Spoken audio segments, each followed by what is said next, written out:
नमस्ते दोस्तों, स्वागत है आपका मेरे और एक नए वीडियो में जिसमें हम क्वांटिटी एस्टिमेशन के बारे में बात कर रहे थे। पिछली बार हमने पीसीसी की क्वांटिटी सीखी। आज हम फुटिंग का बीबीएस किस तरह से निकाला जाता है फुटिंग का, फॉर एग्जांपल के तौर पे मैं आज आपको पूरी तरह समझाना चाहता हूँ। तो आज हम देखेंगे यहाँ पे आपका जो कुछ भी फुटिंग का शेड्यूल वगैरह होगा वो आपके आरसीसी ड्राइंग, आरसीसी डिज़ाइनर की तरफ से जो आपको ड्राइंग मिला है उसमें डिटेल्स होंगे शेड्यूल ऑफ फुटिंग्स, जिसमें टाइप में लिखा हुआ है F1 फुटिंग।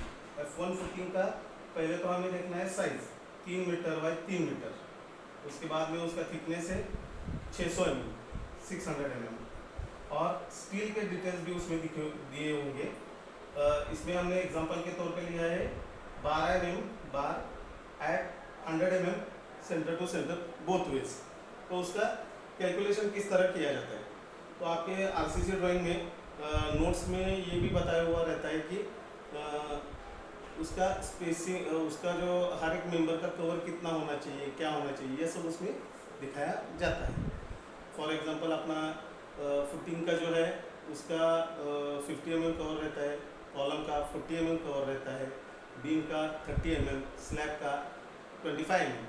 तो इस हिसाब से हम आगे देखेंगे कि फुटिंग का हम 50 mm का कवर पकड़ के वो हिसाब से हम स्टील का क्वांटिटी निकालेंगे।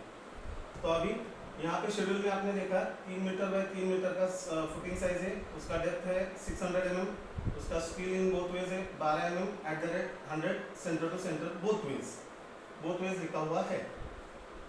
अगले वीडियो में मैं आपको अलग अलग फुटिंग के टाइप के भी बताते जाऊंगा। अब ये शुरुआत के लिए हम सिंपल एक एग्जांपल लेके चलते हैं। तो उसका साइज है 3 मीटर बाय 3 मीटर। तो इसका बीबीएस का हम चार्ट इस तरह से बनाते हैं।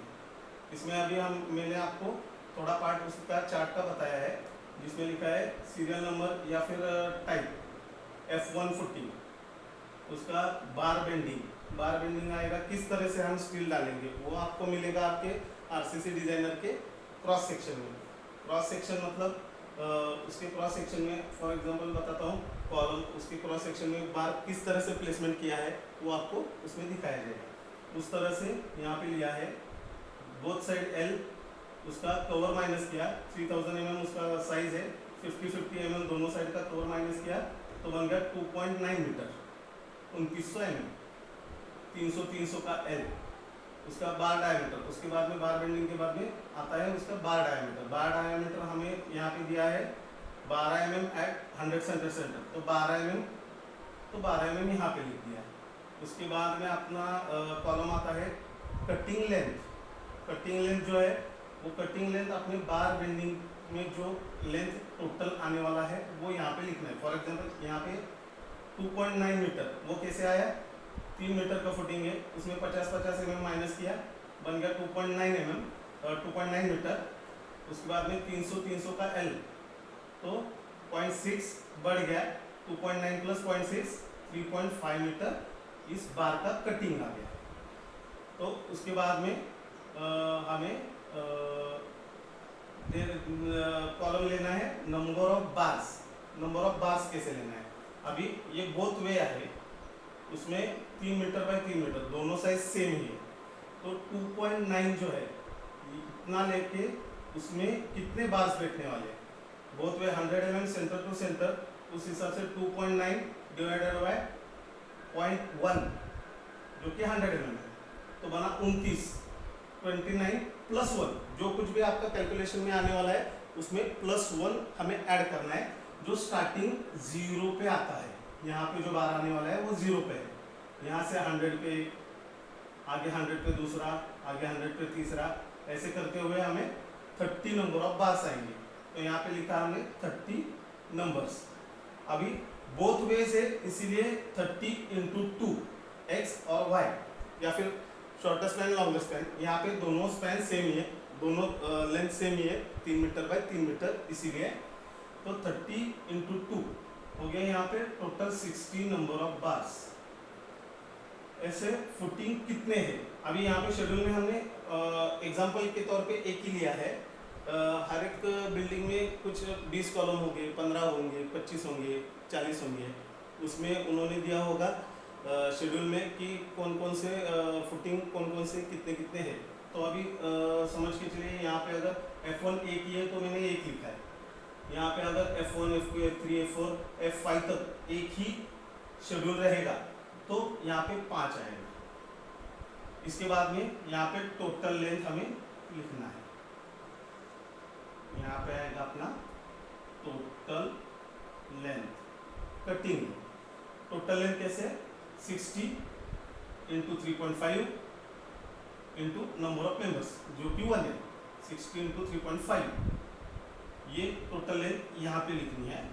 उसके बाद में ये टोटल लेंथ लिखी तो आगे में हम उसको बाइफरकेट करेंगे बार डायमीटर के हिसाब से, क्योंकि ऐसा नहीं ज़रूरी नहीं है कि हर एक फुटिंग में 12 mm के ही बार डाले होंगे।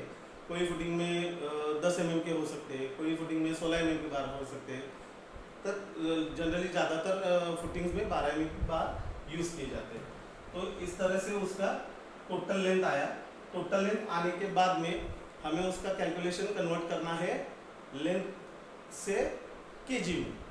तो इसका सपोज पकड़ के चलिए कि इसका 100 मीटर लेंथ आया, तो 3.5 इंटू 60, 3.5 195, यहाँ पे आ गया 195 मीटर। ये हो गया टोटल अपना कटिंग लेंथ। एक फुटिंग में हमें 12 mm के 195 मीटर लेंथ के बार लगने वाले। तो अभी इसे कन्वर्ट करने के टाइम पे 12 mm का जो है अपना per metre length, per metre उसका वेट आता है 0.895। 1 metre is equal to 0.89 kg for 12 mm। उसी तरह से 8 mm का 0.395 है, 16 mm का 1.58 है, 20 mm का अपना 2.47 है, 25 mm का 3.86 है। उस तरह से यह आया 0.89 kg पर मीटर। तो अपना टोटल लेंथ हो गया 195 मीटर।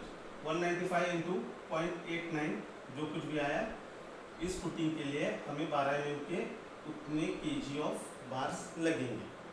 तो ये हो गया अपना फुटिंग का किस तरह से हम बीबीएस बना सकते हैं।